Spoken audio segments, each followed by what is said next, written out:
ಇಲ್ಲ ಸರ್ ಅದು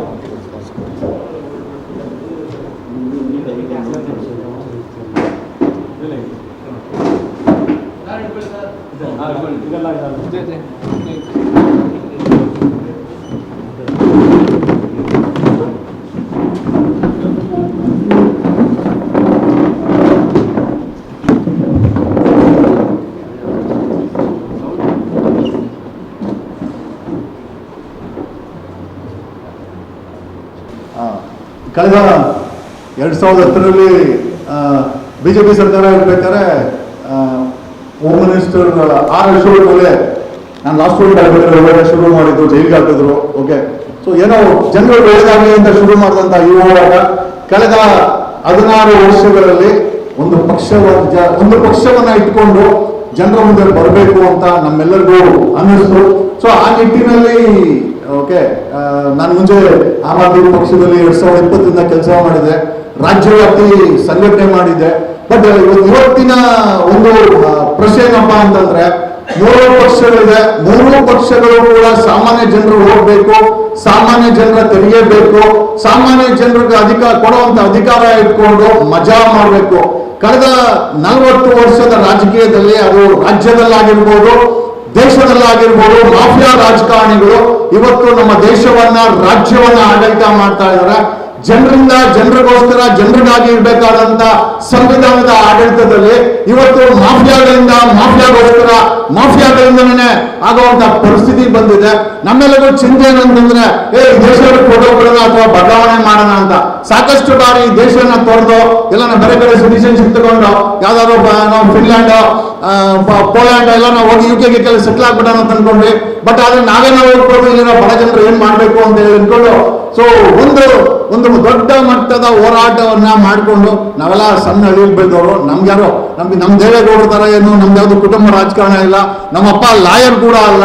ಓಕೆ, ಒಬ್ಬ ಸಾಮಾನ್ಯ ವ್ಯಕ್ತಿಯಾಗಿ ಬಂದು 30 years ಅನ್ನೋ ಏಜ್ ಅಲ್ಲಿ ಲಾ ಮಾಡಿ ಲಾಯರ್ ಆಗಿ ಇವತ್ತು ಕರ್ನಾಟಕದ ಜನ, ಒಂದಷ್ಟು ಜನ, ನಾನೇನು ಎಲ್ಲರೂ ಅಂತ ಹೇಳಕ್ ಹೋಗಲ್ಲ, ಒಂದಷ್ಟು ಜನ ಪ್ರೀತಿಯಿಂದ ವಕೀಲ್ ಸಾಬ್ ಅಂತಾರೆ, ಒಂದಷ್ಟು ಜನ ಪ್ರೀತಿಯಿಂದ ಜಗದೀಶ್ ಅವರು ಅಂತ ಹೇಳ್ತಾರೆ, ಒಂದಷ್ಟು ಜನ ಬಿಗ್ ಬಾಸ್. ಇನ್ಫ್ಯಾಕ್ಟ್ ನನಗೆ ತುಂಬಾ ದೊಡ್ಡ ಪ್ಲಾಟ್ಫಾರ್ಮ್ ಬಿಗ್ ಬಾಸ್ ಕೂಡ ಕೊಟ್ಟಿದೆ. ಸೊ ಇಷ್ಟು ಕೊಟ್ಟಂತ ಒಂದು ಸಣ್ಣ ಹಳ್ಳಿಯಿಂದ ನನಗೆ ಗುರ್ತೇ ಇದ್ದಂತ 2010ರಲ್ಲಿ ಶುರು ಮಾಡಿದಂತ ಜರ್ನಿ ಇವತ್ತು 2026 ಕರ್ನಾಟಕದಲ್ಲಿ ಒಂದು 30,000 ಹಳ್ಳಿ ಇರ್ಬೋದು. ಒಂದು ಹಳ್ಳಿಗೆ ಕನಿಷ್ಠ ನಮ್ಮ ಹೆಸರು ಹೇಳುವಂತ ನಮ್ಮ ಫ್ಯಾನ್ ಬೇಸ್ ಇದ್ದಾರೆ. ಹಾಗಾಗಿ ನಾವು ಅನ್ಕೊಳ್ತೇನೆ ಅಂತಂದ್ರೆ, ಇವತ್ತು ರೈತರು ನೆಮ್ಮದಿಯಾಗಿಲ್ಲ, ವಿದ್ಯಾರ್ಥಿಗಳ ನೆಮ್ಮದಿಯಾಗಿಲ್ಲ, ಸಾಮಾಜಿಕ ನ್ಯಾಯ ಕೊಡುವಂತ ಯಾವುದೇ ಒಂದು ಗ್ಯಾರಂಟಿ ಇಲ್ಲ. ಅದು ಧರ್ಮಸ್ಥಳ ವಿಚಾರದಲ್ಲಿ ನಾವು ನೋಡಿದಂತ ಆಗಿರ್ಬೋದು. ಐ ಥಿಂಕ್ ಕಬ್ಬು ಬೆಳೆಗಾರರ ವಿಚಾರದಲ್ಲಿ 3 ಪಾರ್ಟಿಗಳು ಸಹ ಕಬ್ಬು ಬೆಳೆಗಾರರ ಪರವಾಗಿ ನಿಂತ್ಕೊಂಡಿಲ್ಲ. ಧಾರವಾಡದಲ್ಲಿ 3 ಲಕ್ಷ ಸರ್ಕಾರಿ ಹುದ್ದೆಗಳನ್ನ ಭರ್ತಿ ಮಾಡೋ ವಿಚಾರ ಆಗಿರ್ಬೋದು, ಅವರು ಪ್ರೊಟೆಸ್ಟ್ ಮಾಡಿ ನೋಡಿ. ನಿನ್ನೆ ನಾವು ಒಂದು 2-3 ದಿವಸ ಹಿಂದೆ ಬೆಂಗಳೂರಲ್ಲಿ ಏನೋ ಗ್ಯಾಂಗ್ ರೇಪ್ ಆಗಿದೆ, ನಿನ್ನೆ ದಾವಣಗೆರೆಯಲ್ಲಿ ಗ್ಯಾಂಗ್ ರೇಪ್ ಆಗಿದೆ. 2025ರಲ್ಲಿ ಸುಮಾರು 700 ಗ್ಯಾಂಗ್ ರೇಪ್ಗಳಾಗಿದೆ ಕರ್ನಾಟಕದಲ್ಲಿ. 2024ರಲ್ಲಿ 4,000 ಪೋಸ್ಕೋ ಕೇಸ್ ಆಗಿದೆ. ಇವತ್ತು ರಾಜ್ಯ ಸರ್ಕಾರ 3 ಪಕ್ಷಗಳಲ್ಲಿದೆ. 2023 ಬಿಜೆಪಿಯನ್ನ ಸಾಕಷ್ಟು ಗೋಳಿಟ್ಕೊಂಡು ಎಕ್ಸ್ಪೋಸ್ ಮಾಡ್ಕೊಂಡ್ಬಂದ್ರೆ ಪುಕ್ಸಟ್ಟೆ ಕಾಂಗ್ರೆಸ್ ಅವ್ರು ಬಂದು ಅಧಿಕಾರ ಕೊಟ್ಕೊಂಡು ಅವ್ರಿಗಿಂತ ಕೆಟ್ಟ ಆಡಳಿತವನ್ನ ಮಾಡ್ತಾ ಇದ್ದಾರೆ.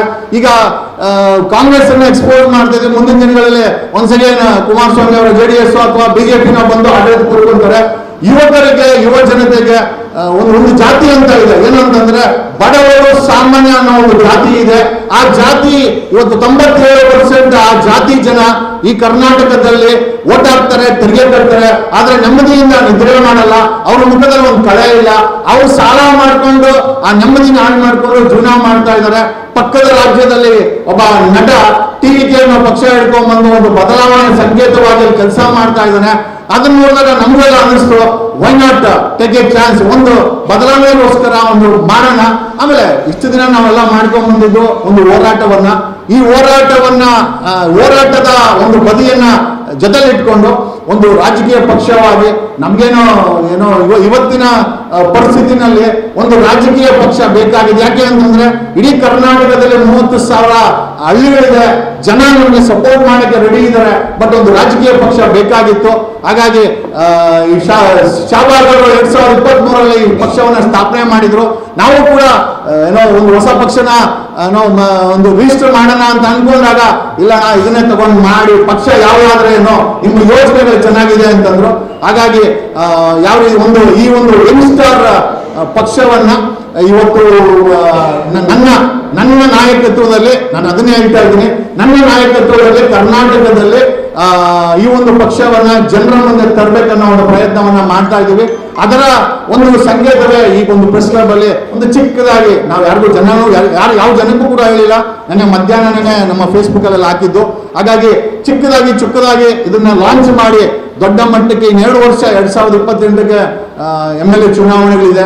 ಒಂದು ಬದಲಾವಣೆ ಬೇಕಾಗಿದೆ. ಅದು ನನಗೋಸ್ಕರ ಅನ್ಕೊಳ್ಳಲ್ಲ, ಬದಲಾವಣೆ ಕರ್ನಾಟಕದಲ್ಲಿ ಬೇಕಾಗಿದೆ. ರೈತರ ಆತ್ಮಹತ್ಯೆಗಳಾಗಿರ್ಬೋದು, 41,000 ಕೆರೆ ಇದೆ. 40 ವರ್ಷದಲ್ಲಿ ಇವ್ರು ಯಾರು ಕೂಡ ಓಡುತ್ತಿಲ್ಲ.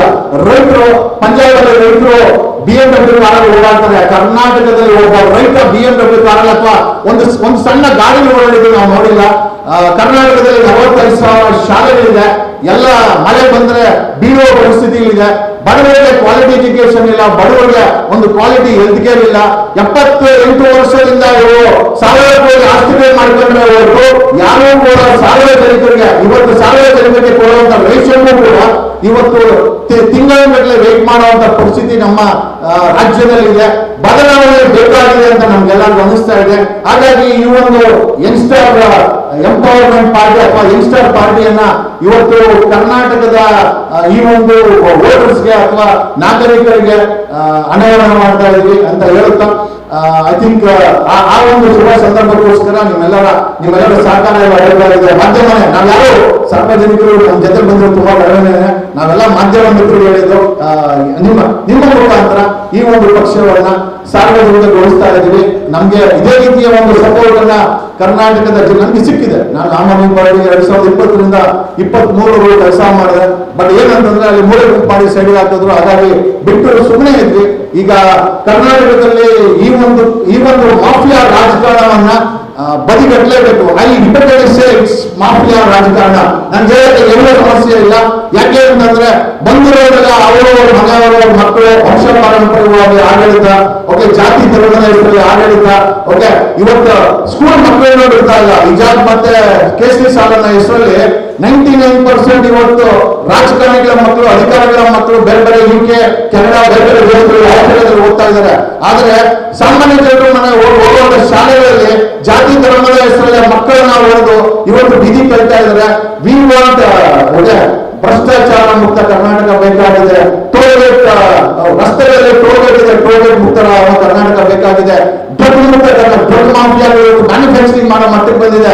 ಡ್ರಗ್ಗಳಿಂದ ರೇಟ್ಗಳು ಜಾಸ್ತಿ ಆಗ್ತಾ ಇದೆ. ವಿ ವಾಂಟ್ ಡ್ರಗ್ ಮುಕ್ತ ಕರ್ನಾಟಕದಲ್ಲಿ ಬೇಕಾಗಿದೆ. ಆಮೇಲೆ ಇವತ್ತು ಲೂಟಿ ಮಾಡುವಂತ ರಾಜಕಾರಣಿಗಳಾಗಿರ್ಬೋದು, ಅಧಿಕಾರಿಗಳಾಗಿರ್ಬೋದು, ಭ್ರಷ್ಟಾಚಾರ ಮುಕ್ತ ಕರ್ನಾಟಕ ನಮಗೆ ಬೇಕಾಗಿದೆ. ಹಾಗಾಗಿ ಒಂದು ಲೆಕ್ಕಾಚಾರ ಬೇಕಾಗಿದೆ. ಇವತ್ತಿನ ರಾಜಕೀಯದಲ್ಲಿ ಒಂದಷ್ಟು ನವಚೇತನಗಳು ದಮ್ಮು ತಾಕತ್ತಿರೋರಿಗೆ ಒಂದು ಪ್ಲಾಟ್ಫಾರ್ಮ್ ಬೇಕಾಗಿದೆ. ಕಳೆದ 16 ವರ್ಷದಲ್ಲಿ ಯಾವ ಪಕ್ಷದವರು ನಮ್ಮನ್ನ ಕರೆದಿಲ್ಲ. ಏನಕ್ಕೆ ಅಂತಂದ್ರೆ ನಾವು ಅವರನ್ನ ತಿಂದ್ಕೊಂಡ್ಬಿಡ್ತೀವಿ, ನಾನು ತಿಂದ್ಕೊಂಡ್ಬಿಡ್ತೀನಿ ಅಂತ. ಹಂಗಾಗಿ ನಾನೇ ಒಂದು ಪಕ್ಷವನ್ನ ಜನರ ಮುಂದೆ ತಗೊಂಡೋಗಿ ನಮ್ಮಂತ ಅಂದ್ರೆ ಯಾವ ಪಕ್ಷದಲ್ಲಿ ಯಾರನ್ನೋ ಕರೆಯಲ್ಲ ಅಂತವ್ರಿಗೆ ಈ ನಮ್ಮ ಪಕ್ಷಕ್ಕೆ ಕರ್ಕೊಂಡ್ಬಂದು ಸಾಮಾನ್ಯ ಜನರನ್ನ ನಿಲ್ಲಿಸಿ, ಬರೀ ನಿಲ್ಸೋದಲ್ಲ, ನಾನು ಇವತ್ತು ಆಲ್ಟರ್ನೇಟಿವ್ ಆಗಿ KRS ಪಕ್ಷ ಪ್ರೆಸೆಂಟ್ 2 ಇದೆ. ನಾವೇನು ಅವ್ರನ್ನ ತಳ್ಳಾಗ್ತಾ ಇಲ್ಲ. ಬಟ್ ಬಡವ ಮಕ್ಕಳನ್ನ ತಗೊಂಡು ಚುನಾವಣೆ ನಿಲ್ಲಿಸಿ 200 ಮಂದಿ ಓಟ್ ತಗೊಂಡ್ರೆ ಬದಲಾವಣೆ ಆಗಲ್ಲ. ಗೆಲ್ಲಿಸಿದಾಗ ಮಾತ್ರ, ಈ ಕರ್ನಾಟಕದಲ್ಲಿ ಗೆದ್ದಾಗ ಮಾತ್ರ ಬದಲಾವಣೆ ಆಗುತ್ತೆ. ಯಾವ ರೀತಿ TVK ಜೋಸೆಫ್ ವಿಜಯ್ ಅವರು ಒಂದು ಬೆಂಗಾಳಿಯ ಬೆಳೆಸಿ ಗೆದ್ಕೊಂಡ್ರ ಪ್ರಯತ್ನ ಮಾಡ್ತೀವಿ. ಆಡಳಿತ ಬಿಡುತ್ತೆ ನಾವು ಹೇಳಿಕ್ಕಾಗಲ್ಲ, ಮುಂದಿನ ಭವಿಷ್ಯ ನಾವು ಹೇಳಿಕ್ಕಾಗಲ್ಲ. ಬಟ್ ಡೆಫಿನೆಟ್ಲಿ 2028ಕ್ಕೆ 3 ಪಕ್ಷಗಳ ನಿದ್ರೆಯನ್ನ ಖಂಡಿತವಾಗಿ ಕೆಡಿಸ್ತೀವಿ. ಯುವಚೇತನವನ್ನ, ಈ ಯುವಕರನ್ನ, ಯುವತಿಯರನ್ನ ಮತ್ತೆ ಒಂದು ಸ್ವಚ್ಛ ರಾಜಕೀಯ ಮಾಡ್ಕೊಳ್ಳಲಿಕ್ಕೆ ಈ ಮಾಫಿಯಾ ರಾಜಕಾರಣದ ವಿರುದ್ಧ ತಂದೆ ತರ್ತೀವಿ. 2 ವರ್ಷ ಸಮಯ ಇದೆ.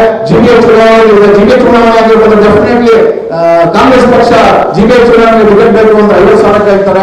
ಸಾಮಾನ್ಯ ಜನರ ಹತ್ರ 50 ರೂಪಾಯಿ ಕೂಡ ಕೆಲವೊಂದು ಟೈಮ್ ಗತಿ ಇರಲ್ಲ. ಹಂಗಂದ್ರೆ ದುಡ್ಡಿಂದ ಯಾವುದೇ ಅಂದ್ರೆ ನೈತಿಕ ಮೌಲ್ಯ ಅಂತಂದ್ರೆ ಕೋಟ್ಯಾಂತರ ರೂಪಾಯಿ ಬೇಕಾಗಿದೆ ಅಂತ.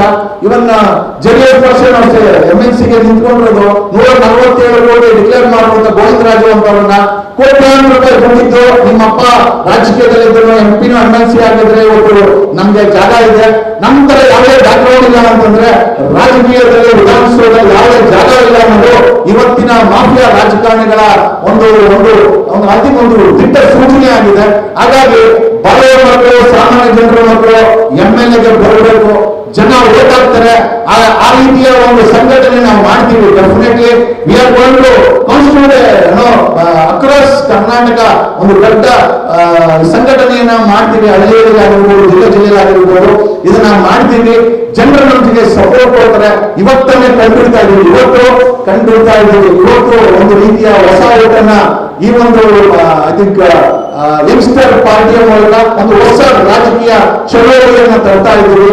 ಹಾಗಾಗಿ ನಿಮ್ಮೆಲ್ಲರ ಸಪೋರ್ಟ್ ಇದೆ. ಆಮೇಲೆ ನಮ್ಮ ಕಾರ್ಯಕ್ರಮವನ್ನು ನೋಡ್ತಾ ಇರುವಂತ ಎಲ್ಲ ನಮ್ಮ ಸಪೋರ್ಟರ್ಸ್ ಆಗಿರ್ಬೋದು, ನಮ್ಮ ಫ್ಯಾನ್ಸ್ ಆಗಿರ್ಬೋದು, ಎಲ್ಲರಿಗೂ ಧನ್ಯವಾದಗಳನ್ನು ಹೇಳ್ತಾ ಮುಂದಿನ ದಿನಗಳಲ್ಲಿ ನಮ್ಮ ಜೊತೆ ಸೇರಿ ಬದಲಾವಣೆ ಮಾಡಬೇಕು, ಜೊತೆ ಸೇರಿ ಬದಲಾವಣೆ ಮಾಡೋಣ ಅಂತ ಹೇಳುತ್ತಾ ನನ್ನ 2 ಮಾತುಗಳು ಸಾಕಷ್ಟು ಮಾತಾಡಿದ್ದೀನಿ. ಥ್ಯಾಂಕ್ಸ್